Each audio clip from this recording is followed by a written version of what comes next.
Good evening, ladies and gentlemen, and welcome to Nationwide Arena. Thank you for coming out here tonight for our ticketing event. I'm Bob McElligott.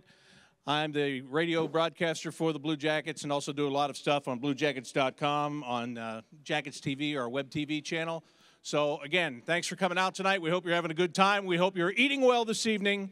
And I want to remind you before we start, a couple of the incentives that are in place here tonight. If you buy a full season ticket plan, you get any one of those practice jerseys that at some point were worn by a Blue Jackets player, and you also get $50 worth of food credit towards your package. And if you buy a partial plan, you still get the jersey and $20 worth of food credit, so keep that in mind. So let's get with the program. We've got Blue Jackets forward Boone Jenner coming up a little bit later, but right now I'm joined by the general manager of the Columbus Blue Jackets, Jarmo Kekalainen. Can you believe summer's almost over?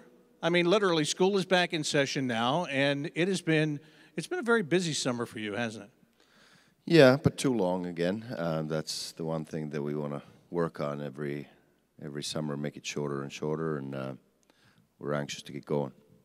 Anxious to get going. You didn't waste any time in that once the playoffs were over and you were able to get right back at it. You made a deal so that you were able to keep the people that you wanted to keep away from the Vegas Golden Knights in the expansion draft. And then you went out and you made a trade to get Artemi Panarin from the Chicago Blackhawks in exchange for Brandon Saad, who a couple of years ago you got from the Chicago Blackhawks. Can you just take us through the whole thought process, and especially that trade, and why you felt that this was the time to go and get somebody that has the skills that Panarin has? Well, if you start from the Vegas expansion, I guess, was a consideration for everything we did all season long. And when we had the opportunity to get some certainty at the deadline to know who we're going to lose, we knew we were going to lose a good player, but we were in a bad situation where we had real good defensemen that we would have lost if we just would have gone and not protected the players that we were able to protect and just leave whatever unprotected that was out of that list, and there would have been a chance that we could have lost a real good defenseman, a real good young goaltender, or a real good young forward, and we just couldn't take that chance. And some of the teams were able to make one trade to trade away the player they were threatened and losing, like Tampa Bay traded a good young player to Montreal for a prospect that they didn't need to protect and got rid of their problem. But we had three players, so we didn't want to start trading players and not having the same group together that had a lot of success last year. So it hurt losing William Karlsson, but at the same time, we had that certainty. We knew we could plan right away of how we're going to replace him, who's going to replace him internally.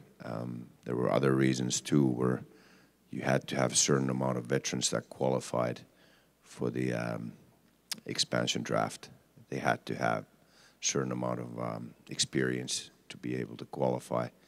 And if we didn't have the certainty, we would have had to acquire a player possibly to meet those qualifications when we traded a guy like Dalton Prout, who had those qualifications. It gets complicated, but there were a lot of different reasons why we felt that the certainty was worth our while and worth the trade that we made.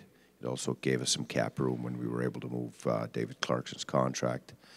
And the one thing that we thought of all offseason was that we wanted to add a little scoring. We wanted to add a player who had that game-breaking ability, somebody who was a real good top-of-the-league power play specialist.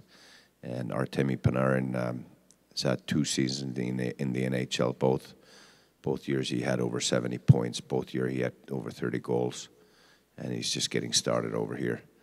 And he's going to keep getting better, we believe. And he has that game-breaking ability that we felt that we could use a little more of. Brandon Saad was a real good player for us, but you always have to give something to get something. And they really needed a goalie who could be a backup goalie and just entering the league on a low-cost number, which is important for Chicago Blackhawks as well because they're right against the cap. And Anton Forsberg was a guy that they had targeted all along, and we were able to get some more forward depth with Tyler Mott. So it was a trade that worked for both sides. They got a player that they know for sure that will fill a spot in their roster. Brandon Saad won 2 Stanley Cups with him and played well together with Jonathan Taves. And we got an explosive offensive player who we believe will be not only exciting and entertaining for us, but a guy who will decide a lot of games and points for us. And when you talk about him deciding games and getting points, how much are you hoping that he is going to be a real boost for your power play? A power play that last year was very good early on, and it was good throughout much of the season, but right near the end, it cooled off. It cooled off a lot, and it stayed that way through the playoffs. And I know that other teams, penalty kill units, you have to give them credit. And late in the season, when teams start playing playoff-style hockey, it gets harder to score. But how much are you hoping that this guy can really be a big shot in the arm to the power play? I think it'll be huge. The one thing that in the power play, when you watch the games here, if this is the net here and we're in the power play, what we call a half-wall guy, Alex Wenberg plays about top of the circle on that side there, half-wall, when we're trying to score in this end. But that's about the only guy that we have real good on the half-wall. Some of our younger guys might grow into that role. Artemi Panarin with a right-handed shot will be on that side, so it adds as another half-wall guy. He's also got a great one-timer, which I think we were lacking in our power play. Just the hands, the left-hander, right-hander on that side. We got Zach Varansky on the top of the power play there, feeding both sides now. Alex Wenberg can make that play through the crease, and Artemi Panarin can one-time it from there. So I think it fits perfectly in what we're trying to do in the power play. And you don't get 30 goals by accident 2 years in a row. By the way, do you see what you get by coming here? You've already gotten 3/5 of the first power play unit, right? Wenberg, Panarin, Werenski, and then whatever. He's not even the coach, and he gave you that, for crying out loud. You have a better chance getting it out of him than the coach anyway. I'd say that's still going to be up to Torts, but it's a pretty good guess, I'd say. Yeah, that I think that is a very educated guess on that. Very educated guess. You mentioned William Karlsson leaving. He was your third line center, and he was very good, very responsible defensively.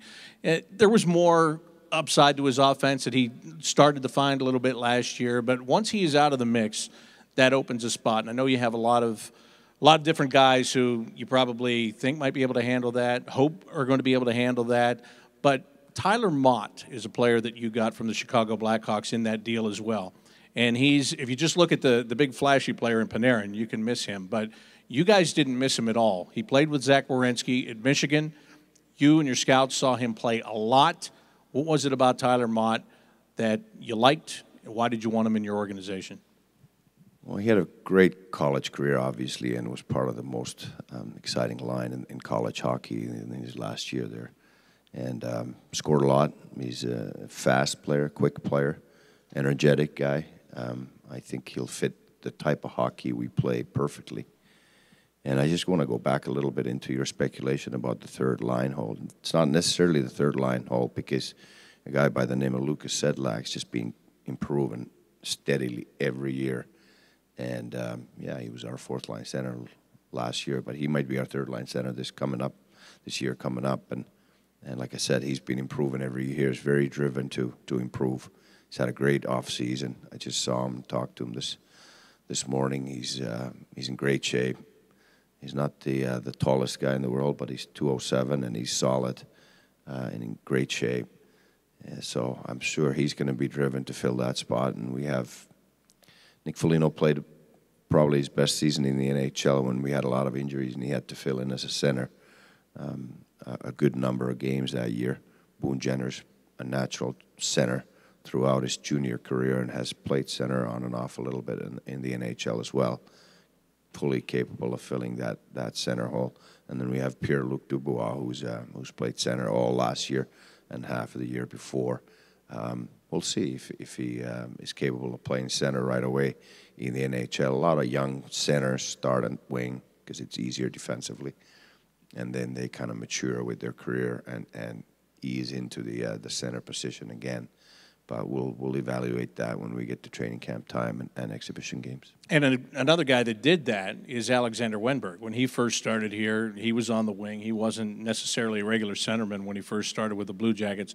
Although those two guys, to me, that's kind of where the comparison ends, because Pierre-Luc Dubois has more size, and he also has a bit of an edge to him too. So that's the kind of guy that, if it starts on the wing for him, not necessarily a bad thing because he can handle the boards. Yeah, and that's a big reason why we drafted him. He's a guy that plays our type of hockey. He's 19 years old, 215 pounds, and can skate, has speed, and plays a physical, aggressive game, good around the net, and is a driven player to make a difference. So I think he'll have a great opportunity this coming training camp to make the team, and not only make the team, but play a big role on it. Let's talk about the defense. How nice is it for you as a general manager to look at your blue line and see that you don't just have 6 guys that can be very good NHL defensemen? You've got way more than that. You have a surplus of defensemen. We did learn last year, and I think you learn every year in this league, you can never have enough because of the injuries that occur, and you need to use guys. But how good do you feel that as we sit here right now, you got a ton of guys that you're going to try to figure out how they fit in and how you make them happy?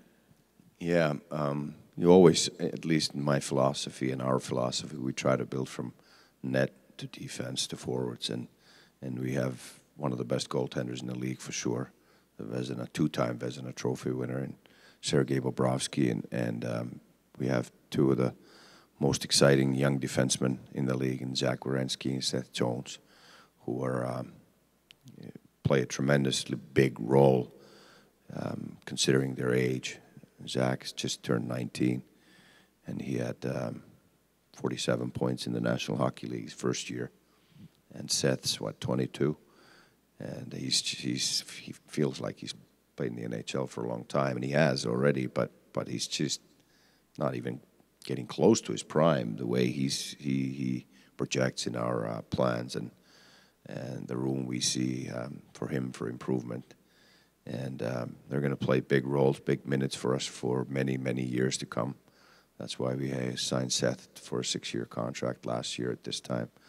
And we got the workhorses with Jack and Jack Johnson and David Savard, who are extremely hard to play against. Both are 220-pound defenders that battle real hard in front of the net and don't give you an inch.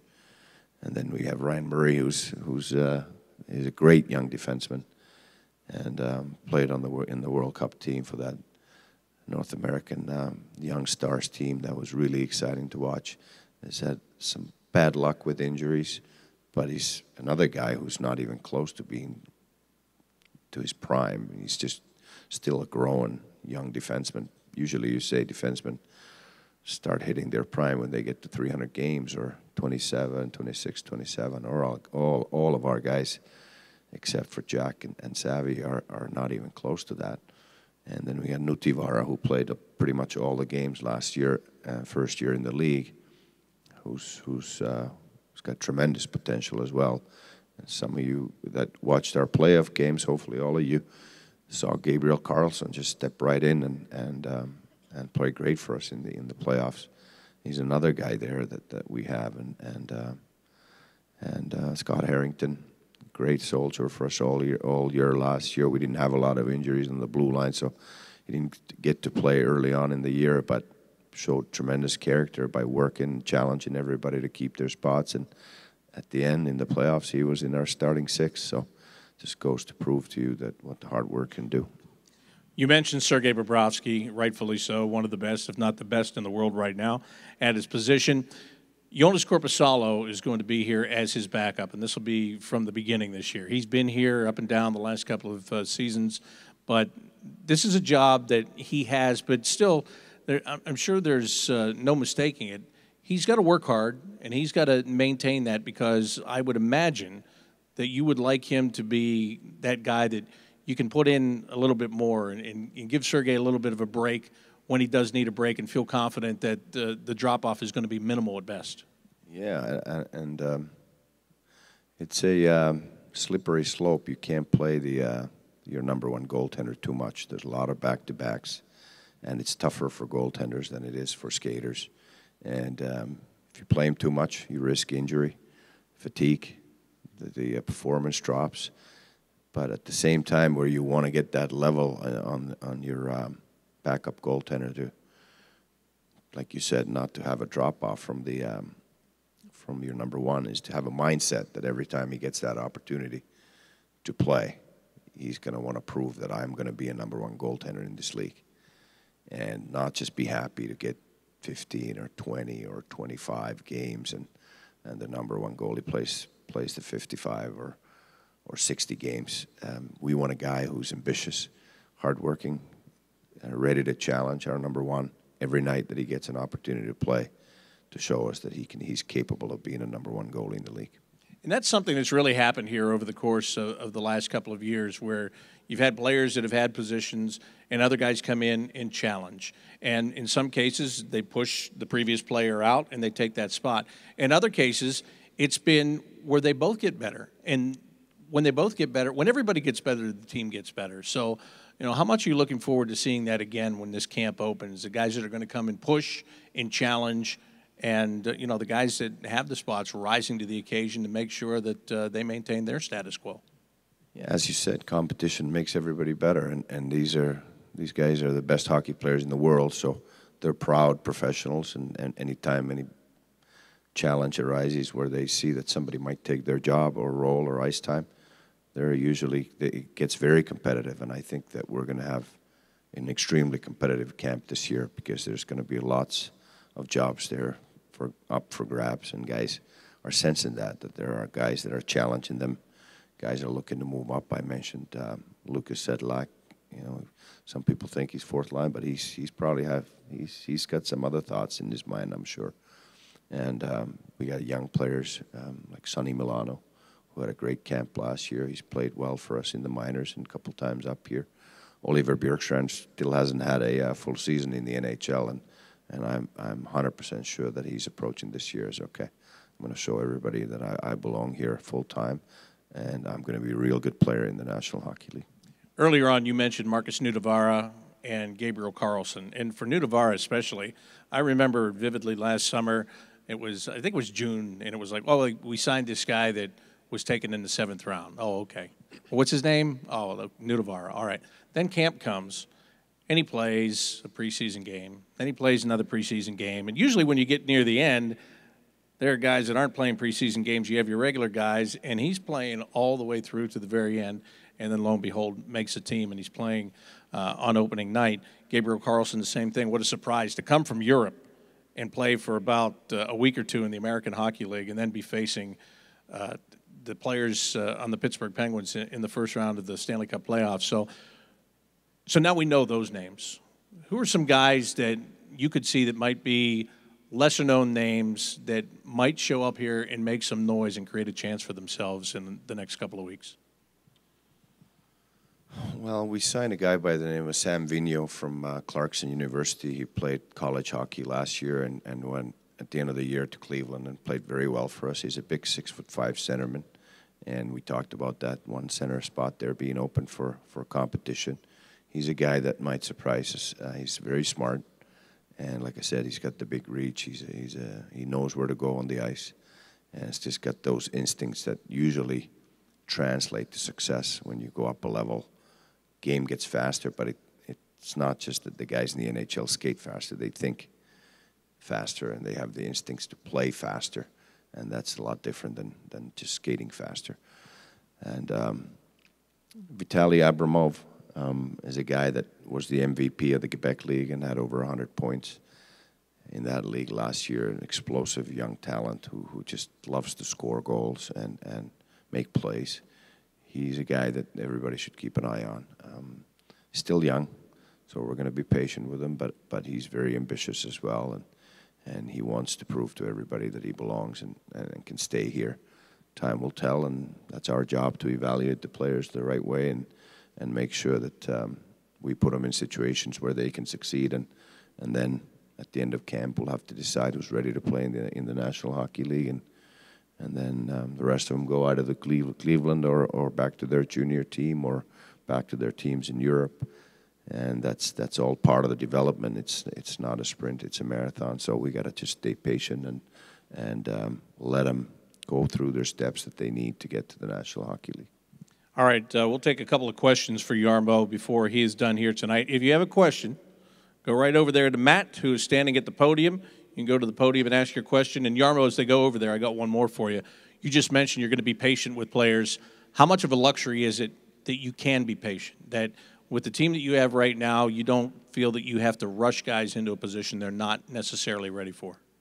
Well, that's our goal. Our goal is to have players in our American League affiliate that are too good to play in the American League, but we can still have them there because they don't require waivers, and that's the draft and development strategy that we've talked about all the time. We have to draft, we have to develop well, and get guys overripe in the minors to make sure that when they come here, they're ready to stay.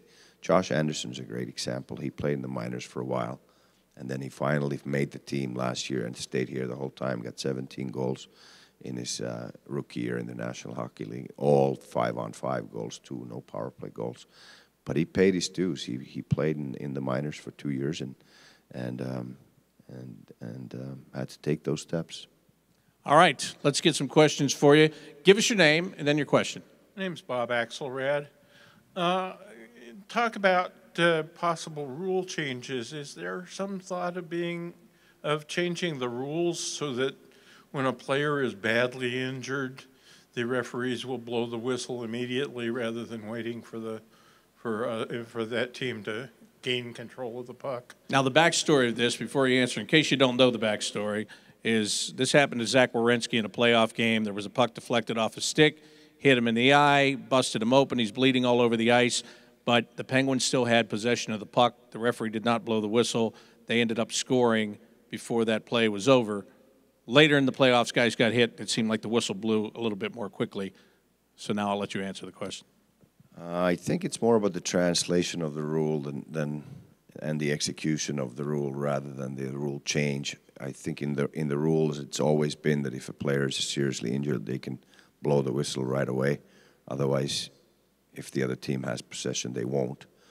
Well, sometimes it's hard, obviously, for the referees to know how bad the injury is. But in that case with Zach, he was bleeding all over the ice and wasn't able to get up. I think the whistle should have been blown. It wasn't, and that's history. But definitely, I think the referees and the rules are trying to make sure that the player safety always comes first, and it's really important. Thank you. Let me ask you this, because when I looked at that play, and I've thought about this over and over again, you know, he's a young kid, but he was so tough in that situation where he wanted to get up and just skate to the bench, and he went all the way over there, and so they let it continue. If he gets up and takes 2 strides and falls down on the ice, there's probably a pretty good chance that they blow the whistle, right? But that's not in his DNA. I understand that. And that's obviously just speculation, but you could see later in the playoffs the whistle was blown a lot easier after any injury, and I think that referees are human beings too, and they learn and they learn from their mistakes, and it's a tough call because what if he isn't seriously injured and they have the puck possession, and if he went the other way and they blew the whistle against us when somebody really wasn't injured at all, had a little scratch but went down, and we'd lose the opportunity to score, then we'd be upset the other way. So referees are always trying to do a good job, and they're trying to make the right call, and they're trying to protect the players. So they will make mistakes again, and that's part of the game, but in general, they do a good job. Yeah, I agree. Yes, sir. Hi, Jarmo. My name is Chris Phillipson. My question is about Coach Tortorella. So I read a great piece about him at the end of the season, how he's really evolved as a leader. He's a servant leader, grew as a person, as what he wanted to accomplish with the team, cares about the team, really looking to empower the team and give them self-organization. But that wasn't really his reputation before coming here. So what did you see in him when you hired him a year and a half, 2 years ago, that he turned into this new leader, this person that we know? Well, I think the honesty that he has for himself too, with the ability to evaluate himself. Like I said, with the referees, he's learned from his own mistakes, and he's very willing to admit it, and that's how you get better. And that's what he expects from the players, but players see what he does too, and he's made sure that he's talk to himself, and we have a good line of communication with him where we talk about things. But if you don't look in the mirror and admit your own mistakes, you're never going to get better at it. And I think he's very open and honest with himself, and always willing to find ways to improve. Speaking of ways to improve, just because camp is about to start here in a couple of weeks, the regular season doesn't start until the early part of October, October the 6th, against the New York Islanders. I know you are always looking to improve the team however you can, whenever you can, and I think for people, and I've had a lot of people say to me this summer, that was a great trade with the Blackhawks. When are they going to do something else? Are they going to do something else? There is, when you talk about being patient with players, you can be patient with the whole thing, because you have up until, February, March, when the trade deadline comes, before you have to make any kind of a deal. And it's not as though you're sitting in a position, you're in a position right now where your team that is going to hit the ice here had the 4th highest point total in the league last year. So there's no rush to judgment on anything for you, is there? No, and we talked about the depth and having players ready to step into the NHL, but still they don't have room here, and they play in the American League. If you start making trades where you trade futures away and too much of them away, trying to get a certain piece to fit into the puzzle on the NHL team here, then all of a sudden you don't have that luxury anymore, where you have depth, and injuries are a big part of success in this league. And the more you have the good depth, where if somebody goes down on the NHL level, guy comes in, steps into that role, and you don't really miss a beat. He was just waiting for that opportunity, because we only can have 23 men on roster at any time here. So there are a lot of good players, and especially in the good organizations in the National Hockey League, there are a lot of good players that are ready to play in the league. But because of the 23-man roster, they have to wait for their turn. Sometimes they get that through an injury or a trade.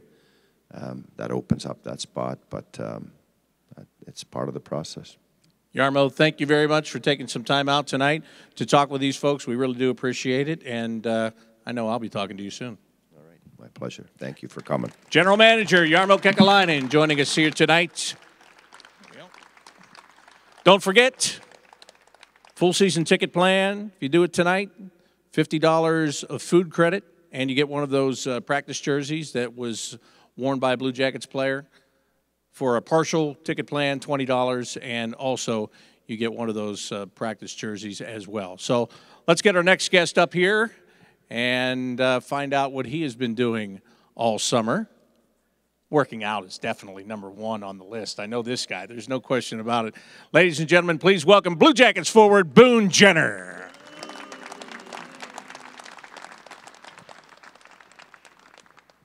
How are you, Boone? Good, thanks. How are you? Good. I know what you're thinking. It's not even September. You're already bugging me with this stuff, Bob? Come on. It's all right. It's all This good. is for them. This isn't for me. Enough. Yeah. Anyway, it is good to see you. And what have you been doing this summer? What have you been doing for fun this summer? Not much. Not any trips or anything. I got to go home for a chunk of time in July and a little bit in August, and enjoyed that. Just time with family, and it was good to be back home, like I said, and golfing and things like that. When you go home, do you have to work on the farm? Yeah, my dad kind of lays off me, but I always try to help him out, and I always ask him if he wants to help, and I'm always around. Especially this summer, I was around more, and he's retired now, so he's there full time, and it's always fun helping him out. That's always hard work, and I'm sure you did a lot of it as a kid, right? I mean, growing up, that was a thing. Is there a part of you that you go back there now, and it's just that nostalgia feeling to go back and do that work? You don't have to do it every single day. You get to come and do this. But, is it a nice kind of a break for you? Yeah, it is nice. I think growing up, you just never thought, you just did it. And then once you got away, you kind of appreciated growing up that way and all the things you learned. So I remember my dad saying that early on, and we were, too young to realize it. But now that we're older, we love going back there and helping them and carrying that wherever we go, me and my brothers throughout life. So it's good. What was, and I'm talking about when you were younger and it was something that you had to do, what was the worst chore or the one thing that you hated that you knew you were going to have to do?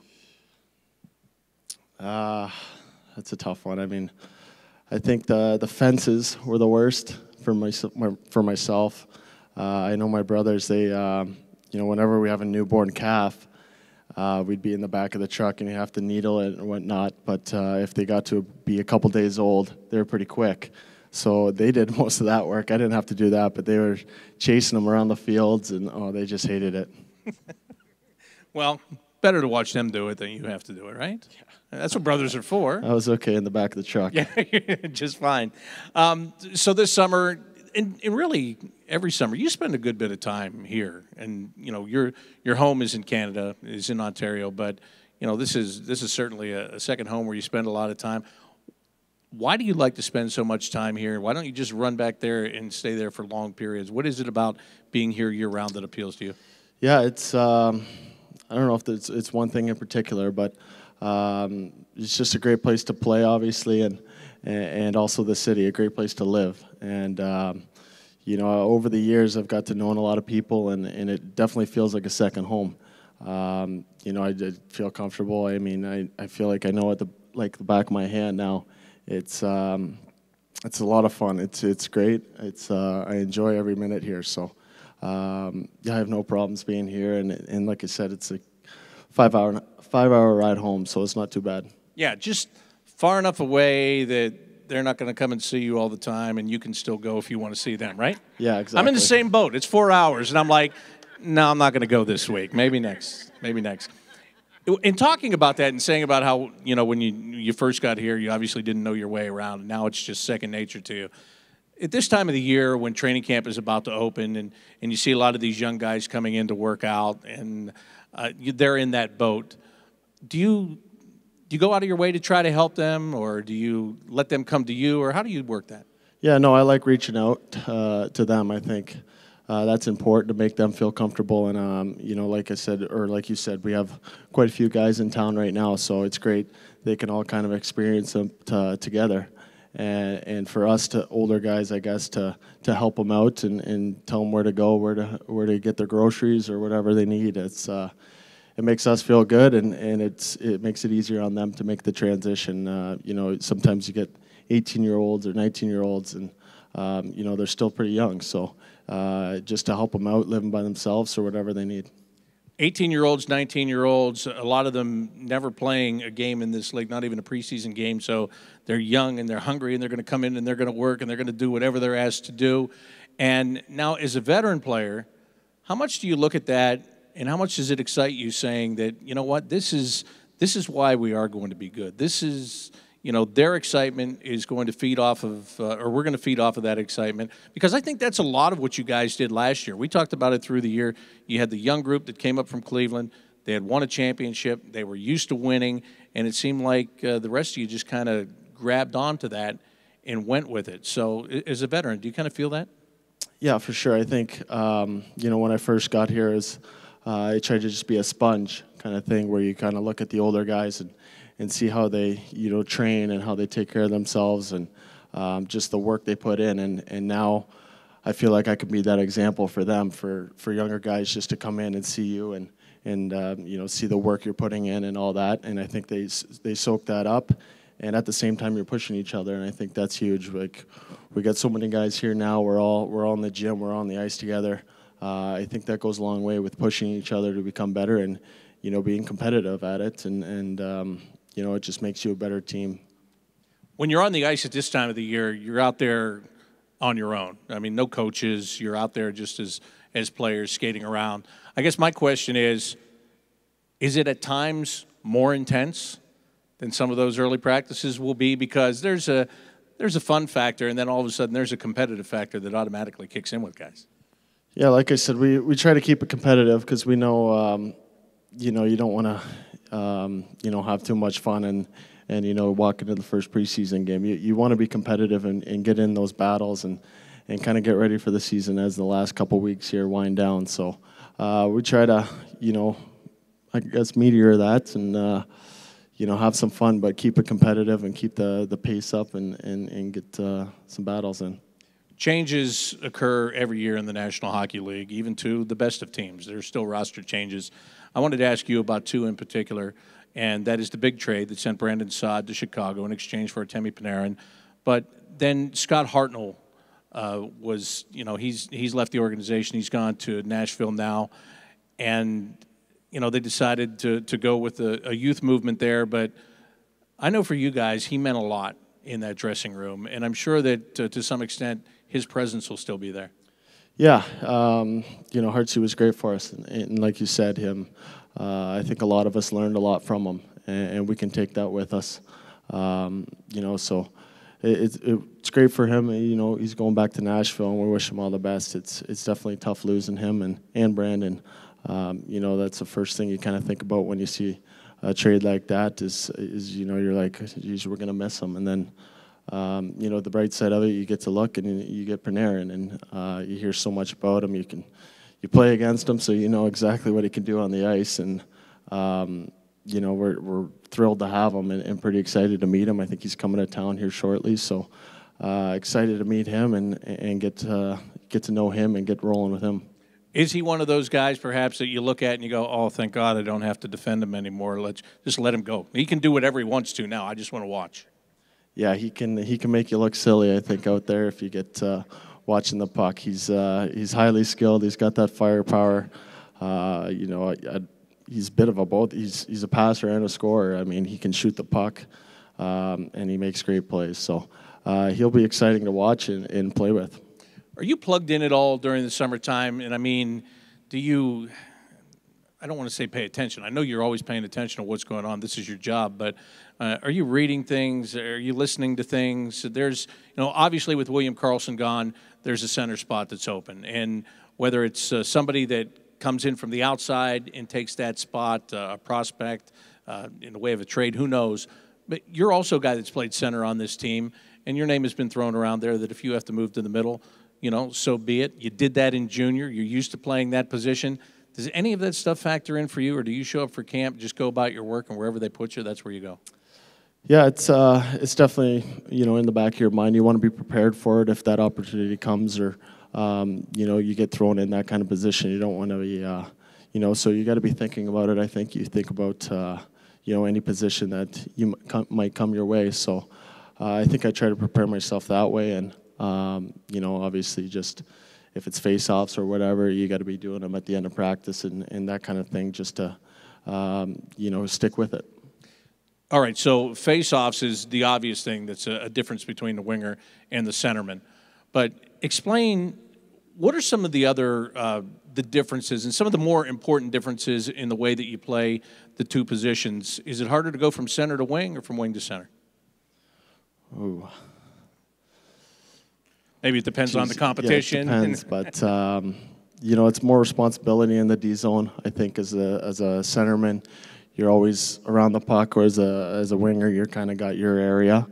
So the center, you play down low more and help the defense make more reads down there. So it could be a lot more, I guess, work in the D zone. Offensive zone, I think it all comes pretty. That's kind of when you just, your natural habits come out and. But as a centerman, you kind of want to be that first guy back. You're responsible, and it's different. Center, I feel like you're moving more. You get more speed through the middle of the ice because it's just the center position. So there's some differences for sure. All right, if you have a question for Boone, I ask you to do the same thing we did with Jarmo. Go to the podium to Matt over here, and if you have a question you want to ask Boone, you can do that. Don't everybody jump at once. Okay, somebody's finally jumping. While they do that, I want to ask you this question. Boone, last year, John Tortorella, his big theme early on was that you had to earn respect as a team. You had to earn respect in the league. You had finished 27th overall the previous year. You guys not only went out and earned the respect, but you finished fourth best in the regular season. What is going to be the challenge for you and your teammates to now deal with expectations? Because a lot of people are going to expect you to do the same thing, if not better. Yeah, we got to raise our standard. I think individually and as a team, just raise your standard. I mean, we did that last year, and we know this year's not going to be any easier because teams know we're coming. We're a good team, and teams know that now. I think we did get that respect in the league, and that just makes it tougher on you. And we got to rise to that challenge, I guess, and grasp it and be ready for that challenge. And it comes down to individuals and raising your standard of play each individually, which will drive us as a team. All right. Ready? Give us your name and your question. Dwayne. Bob kind of hit on the question I was going to ask, so I'll ask you this. You have any good stories from Atkinson's wedding? I mean, we can keep it here. We don't. Seriously. I don't have a good one. I have a bad one. I was actually sick, so I couldn't go. I got sick like 2 days before. Yeah. Yeah. But seriously, at what point last year did you sense, or maybe the team sense within the locker room, hey, this is going to be a little different? Was it maybe getting through the start of the year without having the nightmare of 15, or was it the streak? Was there a moment, or maybe a collection of moments that you kind of walked in and you're like, yeah, this is going to be good? Yeah, I think it started right from training camp. Everyone kind of came in with, in better shape than years past, and just that focus was there from day one, I thought. I think the belief was there. We knew that we wanted to prove ourselves. So that was good, and we got off to a good start. And I think definitely when you go on a streak like that, you bond even more, and that's when I guess you just believe even more and more. So from then on out, we knew we were like Torch would say, it's going into games expecting to win instead of hoping, kind of just driving our own bus, and I think it started from training camp. What, you got a late ad here? All right. When you come over that late, this has got to be incredible. No pressure. No, it's just a corollary to the previous conversation. My name's Larry, by the way. What did you guys learn at the end of the season? You had the great streak going. You had the highest point total in the league at one point. Then you faded at the end and dropped down in the playoff seedings. So I'm just curious what you guys learned that you can improve on this season. Yeah, I think there's a lot to learn. I think from the end of the season and the playoffs, it's you look at teams that win in the playoffs. It's they just click right then there at the right time, and you got to find that extra gear, I think, in the playoffs and near the end of the season. That's where teams become teams, and the true colors right there is in the tough part of the season. So I think it was just I'm not sure exactly what it was, but it's something for us that I think made us hungrier for this year. Is such a short playoff stint. After a season we had, it was a letdown for us, and we want that long run and to get back there. Larry, that was an excellent question. Good job. Thank you. Speaking of long run, before I let you go, when training camp opens, a long run is part of what you have to do right away in a John Tortorella training camp. How far do you have to go and what time? It's 2 miles, 12 minutes. 2 miles and 12 minutes. Last year was your first year dealing with that. You feel like you're better prepared this year? Yeah. Last year is my first time, I guess, doing it. But this year, we're ready for camp and know what to expect. And we, like I said, we kind of want to bring it up another standard and make it harder or, get better. So this summer you kind of, focus on that. Well, Boone, thank you very much. Enjoy what's left of your summer before that training camp begins. And I know that all of these people appreciate it, and I appreciate you coming out here and sitting down with us tonight. Thank you. Thank you. Looking forward to it. Boone's going to head down to the dressing room.